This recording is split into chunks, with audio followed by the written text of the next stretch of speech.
Hey guys, welcome back to the BuzWeaver channel, and we have some breaking news in our top stories tonight. Large Chinese reconnaissance balloon spotted over the U.S., officials say. So here's a briefing from ABC News. Breaking news. I'll let you guys listen to just a little bit of this. We begin tonight with the breaking headline late today. The Pentagon briefing reporters just before we came on the air saying they are now tracking a suspected Chinese spy balloon hovering over the northern U.S. It was spotted over Montana and other northern states. Montana, of course, home to several sensitive nuclear sites. Now, we are told the suspected Chinese surveillance balloon is the size of 3 buses with a technology bay suspended below. And for a time in Montana, air traffic control imposing a ground stop at the Billings airport in the last 24 hours. And look at this tonight, the contrails from F-22 seen in the sky as they circled an area where the balloon was spotted southwest of the city. Tonight, a senior defense official saying President Biden was briefed, that he asked for military options. So this evening, what next? And is there any possible threat here? What next? And is there any possible threat here? If you have been a member of the BuzWeaver channel now for at least the last 3 years, you know that we covered Hong Kong. You know that we covered Taiwan. We've covered the antagonization, the prodding, the poking, the antagonizing that the Chinese do to its neighbors and to most of the countries throughout the world if they don't necessarily align with some of the goals and directions that the Chinese and or CCP are looking towards. And here we're seeing it here in the United States. As he just said, in sensitive areas of Montana, a massive spy balloon believed to be from China was seen above Montana and is being tracked as it flies across the continental United States.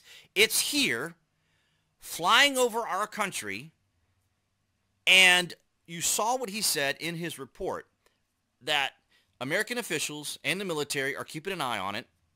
We saw the fighter jet flying around it because of the contrails. So it's here. And the question is, what sort of response are we going to get from this particular administration?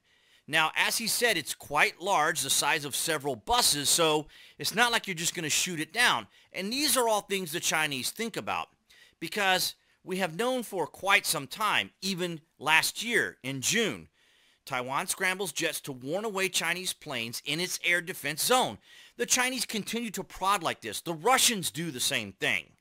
So I'm very curious to see how Biden is going to respond to this as the news continues to develop, because the Chinese are loving every second of this to show that they can fly a simple, humble balloon over the continental United States, and there's little to nothing the Americans can do about it. Now, I don't want to limit our capabilities within our military, and I can understand you don't necessarily want to shoot something like this down because it's got to fall somewhere. And not only that, perhaps they can use instruments or other technologies to inhibit, disrupt, or destroy whatever receivers or frequencies or whatever's being conveyed back to the Chinese, or even where this thing is going to land to convey information. But nonetheless, this isn't anything particularly new. Remember, when Nancy Pelosi went to visit Taiwan, Chinese issues private warnings to U.S. on Pelosi's Taiwan trip. You guys may remember that. They postured and they postured and they postured. They postured so hard until after she left, China to begin a series of unprecedented live fire drills off Taiwan coast. It was absolutely unbelievable. They essentially surrounded the island of Taiwan, as you see here from this image, China to conduct a series of live fire military drills in waters surrounding Taiwan, surrounding this entire area, and also putting the Japanese on edge, as you can imagine, because obviously you've got the Japanese just to the north there of where it says 4-7 August. So obviously the Chinese like to poke, they like to prod, they like to antagonize, and they want you to make the move, as though they're being the victims if you decide to react to something that they do. Now, just recently, as a matter of fact, this happened on February 1st, or yesterday as of this recording. As of this recording, it is Thursday night, February the 2nd. So on February the 1st, Taiwan activates defense in response to China incursions. And we've seen this so many times. So here we are again, several months after this has happened several times. And so Taiwan scrambled fighter jets, put its Navy on alert, and activated missile systems in response to nearby operations by 34 Chinese military aircraft and 9 warships that are part, Beijing's strategy to unsettle and intimidate the self-governing island democracy. And that's what they do, ladies and gentlemen. They antagonize, they irritate, they poke and they prod, and they wait for something to happen because they're instigators.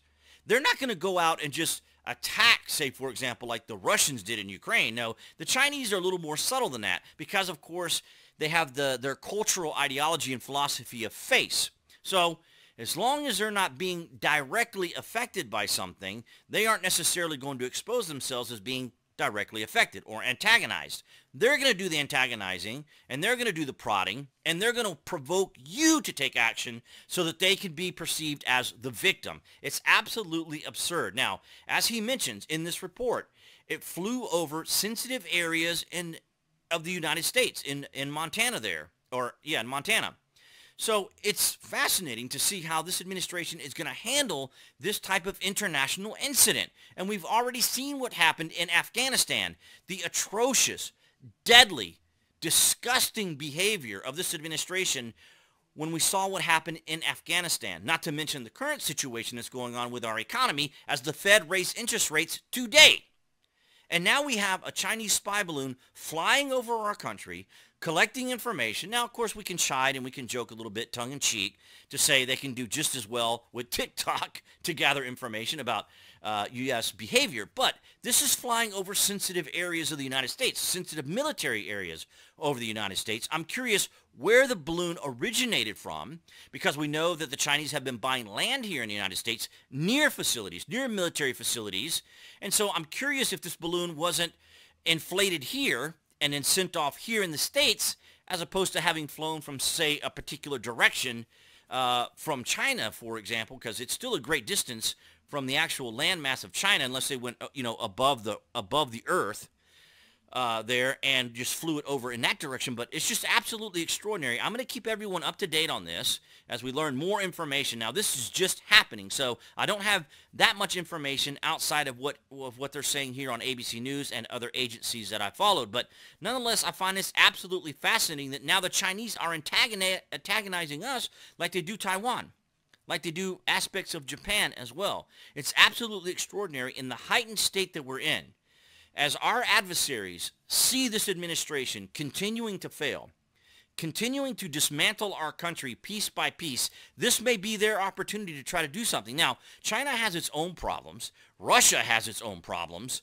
But if things get to the breaking point within this, creates enough desperation, enough irritation, then there's no telling what could possibly happen. I just saw on Twitter earlier today, Zelensky saying that maybe, perhaps, as he encouraged NATO to maybe take additional actions against Russia using a particular type of weapon that I'm not going to mention at the moment. However, you can imagine what that particular weapon is. Let me just check and see real quick if I have it bookmarked. I typically have all of this stuff already aligned and set up. Here we go, right here. So let's just take a listen to this just for a few seconds. Що повинно робити НАТО? Унеможливлювати застосування Росією ядерної зброї. Але, що важливо, я ще раз звертаюсь до міжнародної спільноти. Як це було до 24-го? Превентивні... Okay, so we are getting close to the February 24th incursion of the Russians, which they call their military operation. So what's going on, guys? I'm asking you. Let me know down in the comments, are we continuing to see escalation while our administration and other administrations of other countries continue to distract us with nonsense, superficial, wokeness, cancel culture, outrage, climate change, all this other nonsense that they keep us distracted with, when our adversaries are poking and prodding and antagonizing us to the point to where we're seeing Zelensky make the statements that I just showed you here. So you guys let me know what you think. So this has been some of the top stories for you guys tonight. Thank you for the likes, the shares, and the comments, the support you guys have given me here in 2023. Appearing there on the screen, that would be the channel icon. You guys can click on that to subscribe to the channel, as well as to click notifications. That way you'll know when there's content here on the channel. And I'll see all you guys tomorrow in the Friday Vlog.